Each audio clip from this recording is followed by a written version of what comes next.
Hello മക്കളെ, welcome back to xylem ലേണിംഗിന്റെ പുതിയൊരു ക്ലാസ്സിലേക്ക്, ശ്രുതി ടീച്ചറിന്റെ മലയാളം ക്ലാസ്സിലേക്ക് എല്ലാവർക്കും സ്വാഗതം. നമ്മൾ ഓരോ വീഡിയോയിലൂടെയും പരീക്ഷയ്ക്ക് ആവശ്യമുള്ള കാര്യങ്ങളൊക്കെ നമ്മളിങ്ങനെ പഠിക്കുകയായിരുന്നു അല്ലേ. അപ്പോൾ നമുക്കൊന്ന് നോക്കാം, പരീക്ഷയെ എങ്ങനെ ചിരിച്ചുകൊണ്ട് നേരിടാമെന്ന് നിങ്ങൾക്കറിയാം. പക്ഷെ ഇന്ന് നോക്കുന്നത് എന്താണ്? പത്രവാർത്തയാണ് അല്ലേ. ഇത് കാണുമ്പോഴും നിങ്ങൾ ചിരിച്ചുകൊണ്ട് തന്നെ ഉത്തരം എഴുതണം. കാരണം എന്താണ്? നമ്മളിത് അടിപൊളിയായിട്ട് പഠിക്കാൻ പോവാണ്. പത്രവാർത്ത എങ്ങനെ എഴുതാം, ഇത് ടീച്ചർ ഒരു ഷോർട്സ് ആയിട്ട് ചെയ്തിട്ടുണ്ട്. അപ്പോൾ ആ ഷോർട്സ് എല്ലാവരും ഒന്ന് കാണാം. പക്ഷെ ഇതിൽ ടീച്ചർ വിശദമായിട്ട് പറഞ്ഞിട്ടുണ്ട് കേട്ടോ. തലക്കെട്ട്. പത്രവാർത്ത എഴുതുമ്പോൾ ആദ്യം വേണ്ടത് തലക്കെട്ടാണ്. അത് ആകർഷകമായിരിക്കണമെന്ന് നിങ്ങൾക്കറിയാം. പിന്നെ അത് വായിക്കുമ്പോൾ ഒരു പത്രവാർത്ത അല്ലെ ഒരു വാർത്ത വായിക്കുന്ന സമയത്ത് അതെവിടെ നടക്കുന്നു, എങ്ങനെ നടക്കുന്നു, അല്ലെങ്കിൽ ആര് നടത്തുന്നു, എന്ത് പരിപാടിയാണ് അല്ലെ, അങ്ങനത്തെ തുടങ്ങിയ ഒരുപാട് ചോദ്യങ്ങൾക്കുള്ള ഉത്തരം നമുക്ക് ആ ഒരു വാർത്തയിൽ നിന്നും കിട്ടണം. ഒരു ഓർഡർ ഇല്ലാണ്ട് ഒരു പത്രവാർത്ത ആരെങ്കിലും തയ്യാറാക്കുക ഇല്ല. നമുക്കൊരു ഓരോ ദിവസവും നമ്മൾ ഏത് പത്രം വായിക്കുകയാണെങ്കിലും ആ വാർത്തയിൽ കൃത്യമായിട്ടുണ്ടാവും അല്ലെ, കാര്യങ്ങൾ എവിടെ നടക്കുന്നു. ഇപ്പൊ ഒരു ഭൂകമ്പം നടന്നു, ഭൂകമ്പം എവിടെ നടന്നു, ഏത് സമയത്ത് നടന്നു, എന്തൊക്കെ സംഭവിച്ചു, എന്തെങ്കിലും നഷ്ടം സംഭവിച്ചോ, ഇതിന് ഗവൺമെന്റ് അല്ലെങ്കിൽ എന്ത് പ്രതിവിധിയാണ് കാണാൻ പോകുന്നത്, തുടങ്ങിയ കാര്യങ്ങളെ പറ്റിയൊക്കെ വിശദമായിട്ട് അതിലുണ്ടാവും അല്ലെ. അതുപോലെ ഒരു വിവരണം പോലെയാണോ നമ്മളൊരു വാർത്ത വായിക്കാറ്? അല്ല.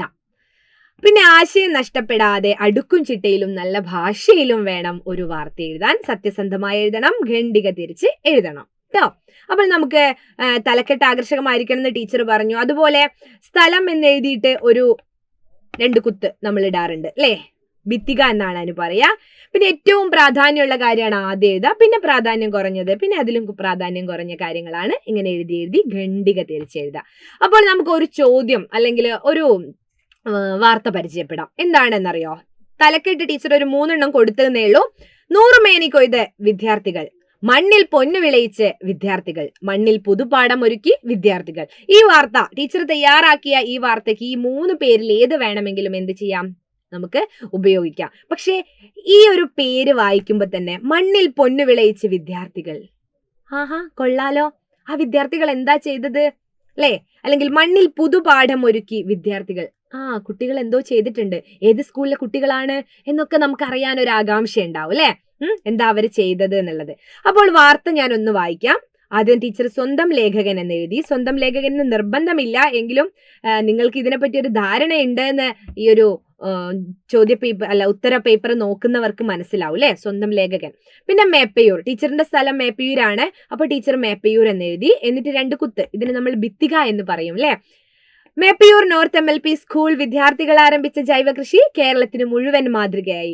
സ്കൂളിനോട് ചേർന്നുള്ള ഒഴിഞ്ഞ സ്ഥലത്താണ് വിദ്യാർത്ഥികൾ കൃഷി ചെയ്തത്. വിവിധങ്ങളായ പഴങ്ങളും പച്ചക്കറികളും വിളഞ്ഞു നിൽക്കുന്ന സ്കൂൾ പരിസരം ഇപ്പോൾ മനോഹരമായ കാഴ്ചയാണ്.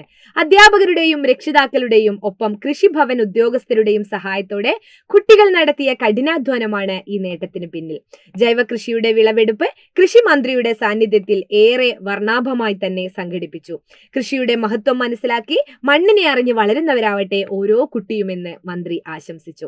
ഈ ഒരു വാർത്ത നോക്കിയേ, എവിടെയാണ് നടക്കുന്നത് എന്നുണ്ട് അല്ലെ. മേപ്പയൂർ നോർത്ത് MLP സ്കൂളിലെ വിദ്യാർത്ഥികളെ കുറിച്ചാണ് പറയുന്നത്. അവരെന്താ ചെയ്തത്?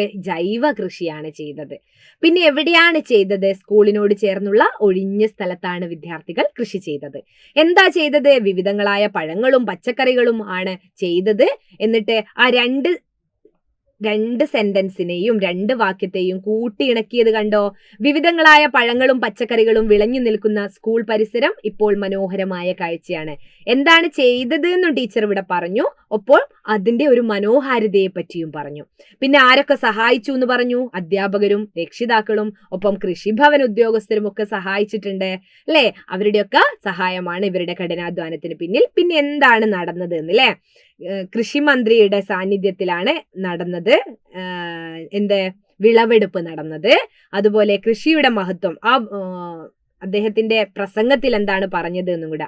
കൃഷിയുടെ മഹത്വം മനസ്സിലാക്കി മണ്ണിനെ അറിഞ്ഞു വളരുന്നവരാവട്ടെ ഓരോ കുട്ടിയും എന്ന് മന്ത്രി ആശംസിച്ചു. അപ്പോൾ ഇത്രയേ ഉള്ളൂ ഒരു പത്രവാർത്ത തയ്യാറാക്കേണ്ടത്. അപ്പോൾ എന്റെ മക്കള് ചിരിച്ചുകൊണ്ട് പരീക്ഷാ ഹാളിൽ നിന്നും എന്തെഴുതും? യെസ്, നമ്മുടെ പത്രവാർത്ത നിങ്ങൾ തയ്യാറാക്കും അല്ലെ. അപ്പൊ അടിപൊളിയായിട്ട് പരീക്ഷ എഴുതാ. മറ്റൊരു വീഡിയോയിൽ കാണാം. അതുവരേക്കും ബൈ.